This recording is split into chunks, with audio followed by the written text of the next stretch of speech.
A direita segue ainda sem uma definição, principalmente por conta da situação do ex-presidente Bolsonaro, e algumas matérias vão mostrando aí sinais trocados. Por exemplo, o Globo traz o seguinte, uma entrevista longa do senador Ciro Nogueira. Entrevista: Bolsonaro já escolheu um nome e só há duas alternativas viáveis, Tarcísio ou Ratinho, diz o Ciro Nogueira.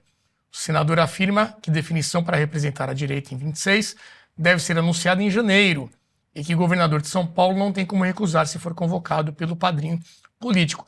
Já deram essa notícia, né, de que não confirmou agora o apoio ao Tarcísio inúmeras vezes. Depois isso é desmentido, aparecem os filhos dizendo que não. Muita gente diz também que o Ciro Nogueira, na verdade, está procurando uma vaga para ele ser o vice-presidente, né, em alguma chapa. Então é um espólio aí eleitoral do Jair Bolsonaro muito grande, se é que o próprio Jair não consiga também uma reviravolta, inclusive com essa questão dos Estados Unidos, e consiga disputar essa eleição em 26. Então todo esse cenário aí do Lula com toda esse cenário positivo que a gente já destacou aqui, e a direita ainda tentando se encontrar, faz o time dos pessimistas do Jean Turco aumentar talvez agora com a adesão aqui do Lobauer. Luiz Felipe, talvez você seja a pessoa mais bem informada aqui da gente para dizer o que a direita vai aprontar em 26 para enfrentar o Lula ou quem quer que seja. Bom, vamos ser honestos aqui em pintar o cenário. Você tem uma esquerda organizada, que tem o governo principal, o maior orçamento na mão. Você tem um centrão organizado, feliz da vida, que está chovendo dinheiro para tudo quanto é lado nas mãos lá dos corruptos do centrão, e você tem uma direita que ainda não está organizada.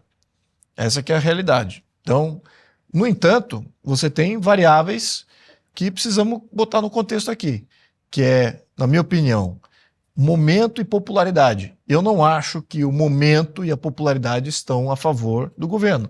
Pode ser uma coisa comprada na leitura do governo, que é da tradição da esquerda, de comprar voto junto com o centrão. Eles gostam de comprar voto. Então a grande aposta é que o eleitor continua vendável. O eleitor brasileiro ele continua se vendendo para o centrão e a esquerda comprar. Se é essa a realidade, que eu não acredito nessa realidade, pode ter sido no passado, mas eu acredito que a consciência do eleitor aumentou muito e o voto de cabresto, o voto que está à venda, esse tem diminuído bastante e está em alguns rincões aí eleitorais.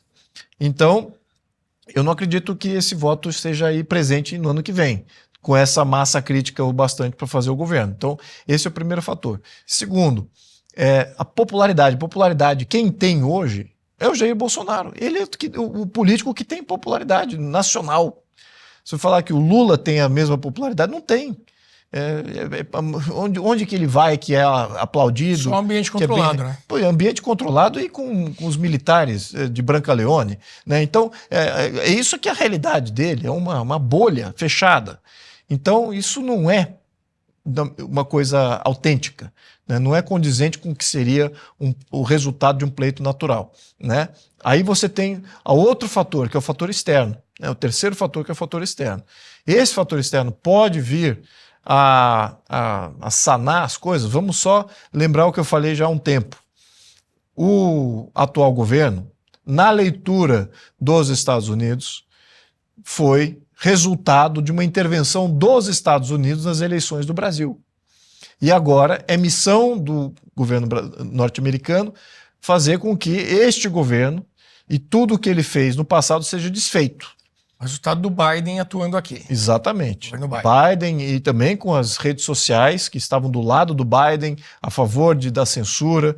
Então isso aconteceu. Não vamos negar isso. Além de outras medidas que a própria ONU também tomou, através da Organização Mundial da Saúde, forçando essas questões que, junto com os secretários de saúde, assim como o Ministério da Saúde aqui do Brasil, com relação às questões das vacinas e tudo mais. Então isso tudo foi intervenção, né? Foi uma coisa orquestrada para fazer intervenção política na leitura do governo norte-americano. Então eles vão querer desfazer isso. Então essa variável ninguém pode descartar. Qual que pode ser o resultado disso? E também vamos lembrar que o atual governo, se ele fosse de fato idôneo, não tivesse envolvimento com corrupção, não tivesse envolvimento com narcotráfico, não tivesse envolvimento com terrorista internacional, não tivesse envolvimento com países que querem instalar, transformar o Brasil num porta-aviões de guerra contra os Estados Unidos. Não obstante isso, se ele não fosse vinculado com tudo isso, eu daria um fator menor a essa intervenção externa. Eu talvez daria, não, aqui é difícil pegar porque a esquerda brasileira é limpa. A vida não é limpa. Ela está vinculada com tudo que é de pior do mundo. Então, as ações que podem vir, não dessa questão do Magnitsky, como eu já apontei. A Magnitsky é uma proteção norte-americana, né, dizendo, olha, não use nossas instituições, nossos serviços. Agora, o que eu acho das ações contra o narcotráfico, as ações contra o terrorismo internacional, é muito provável que possa pegar muitos desses que hoje compõem. Tem a seção 301, também querem reabrir o caso do Odebrecht. Aí, exatamente, mais uma ação que pode também ter um atingiu americanos, né? Isso atinge o vovô e a vovó que tinham fundos de pensão. E isso é primordial no sistema norte-americano. O mercado norte-americano hoje é o maior mercado ainda, continua sendo e acho que vai crescer ainda muito mais. É o mais líquido, é o mais popular.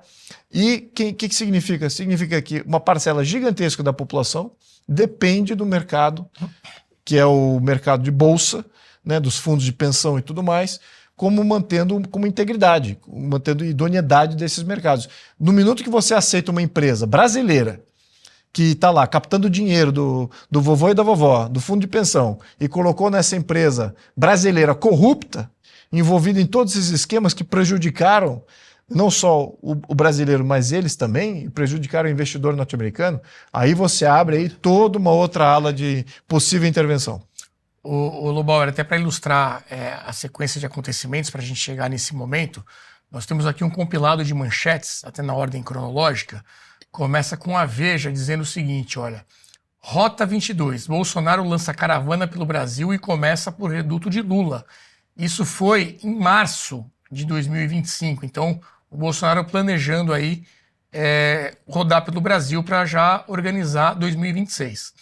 Depois vem a decisão do Moraes, em agosto. Moraes determina a prisão domiciliar de Bolsonaro, veja a decisão completa. Aí o Estadão, agora mais recentemente, há um ano da eleição, Lula intensifica a agenda, adota discurso eleitoral e mira adversários. Em 9 meses, Lula superou 23 e 24 em número de viagens, apostando em inaugurações, bandeiras sociais e no discurso de soberania nacional, de olho nas eleições. Depois, Moraes proíbe Bolsonaro de usar redes sociais e de falar com Eduardo. E, no final, do flop ao viral, como o governo Lula se reinventou para ganhar popularidade nas redes. Então, um cenário que tinha ali o Bolsonaro muito popular e planejando viagens e lançando candidatos, enfim. Agora ele silenciado, prisão domiciliar, e o Lula está aí fazendo tudo isso e com muito dinheiro. É o roteiro que a gente já tinha, de alguma maneira, antecipado, que não precisava ser brilhante para ver, que existe uma aliança, já falamos 500 vezes, tácita entre o Executivo e o Judiciário. O objetivo comum, entre outros, é tirar o ex-presidente Bolsonaro da competição e da possibilidade de ser candidato, e vão fazer isso até o final. Não vai ter como. Gostemos nós ou não gostemos. É estado de exceção. Vão fazer o que tem que ser feito para ele não concorrer. O que me surpreende é que, na situação atual, ainda exista esse conflito que é desastroso entre as forças de direita, centro-direita, que me parece que deveriam estar todos trabalhando coordenados, não juntos, mas coordenados. O que quer dizer isso? Se o presidente já percebeu, e os filhos também, que é um jogo bruto em que eles vão perder, então eles deveriam viabilizar uma candidatura que os incorporasse. Mas eu acho que não é isso que está na pauta ainda. Se isso fosse feito, e se fosse o caso do Tarcísio, vamos imaginar, como parece que já está ventilado aí, que a gente já conversou, mas esse é do Centrão, não serve para nada, mas serve para tirar o PT. É a única saída que a gente tem nesse país. Mas resolve. Não, mas é a única... O que a gente tem de alternativa? Reeleger o Robin Hood. Tá aí distribuindo dinheiro pro povo, tirando do rico para dar pro pobre de novo, pela enésima vez, fazendo campanha que você acabou de mostrar. Nós não temos alternativa. Ou tem que ter uma coordenação entre as forças de centro e direita para passar para a próxima fase, que é só uma passagem de fase, com o centrão, que todo mundo não suporta, mas é o que nós temos de realidade. O presidente Bolsonaro já fez um sinal que se fosse o Tareca, que eu leio, porque a gente não sabe mais se é aquilo, se é isso, porque um dia fala uma coisa, o Globo fala uma coisa, o Correio fala outra coisa, aí volta para trás, aí tem uma visita, uma conversa, então você não sabe, mas assim, se o presidente Bolsonaro dissesse ao Tarcísio, você pode ser presidente, mas a sua vice tem que ser a minha ex-mulher, a minha esposa, a Michele, também você está excluindo o centro. Então não tem essa alternativa, que é uma que tem sido ventilada. Eu não sei se ela é verdade ou é mentira. Teve uma não discussão, tem essa alternativa. Teve uma discussão entre o Ciro Nogueira e o Paulo Figueiredo no Twitter. Qual que é a tese do Figueiredo? Olha, não adianta você ter uma direita permitida, porque você vai continuar com o STF fazendo tudo o que está fazendo, escolhendo quem pode ser candidato e quem não pode. Então você só vai adiar o problema lá para frente. Então isso tem sido o Figueiredo e o Eduardo Bolsonaro falaram, tem que ir por tudo ou nada. Ou consegue resolver ou não consegue. Olha. E há outro caminho que seria, puxa, pelo menos tirar os caras de lá para tentar de uma forma melhorar. Eu não consigo entender isso. Tem sido não é de uma divergência, mas tem sido uma interpretação que nós temos aqui no programa já há algum tempo, o tal do acordão e tal. Eu não consigo ver outra possibilidade. Nós vamos perder para esses canalhas de novo. Entende? Mas não é a solução. Mas é a única que a gente tem para não perder para eles mais 4 anos.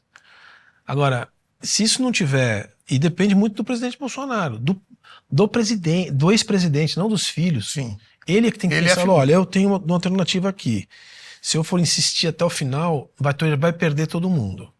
Se eu construir aqui, essa aliança aqui, que foi uma aliança meia boca, vamos dizer assim, a gente pode se livrar do primeiro problema. E aí dos outros problemas a gente tenta ver depois, inclusive o meu. É assim que eu enxergo essa única saída. Porque olha os quadros, o que está se ventilando agora, hoje, na semana que vem, pode ser diferente. Que a única solução é o ratinho. Sim. Aí vamos pensar. Já teria. Que não vai, não sei o quê, porque já desistiu. Bom, bem, a gente não sabe. Mas agora então, o que seja nome da o Ratinho é governador do Paraná 2 vezes. Que se fala?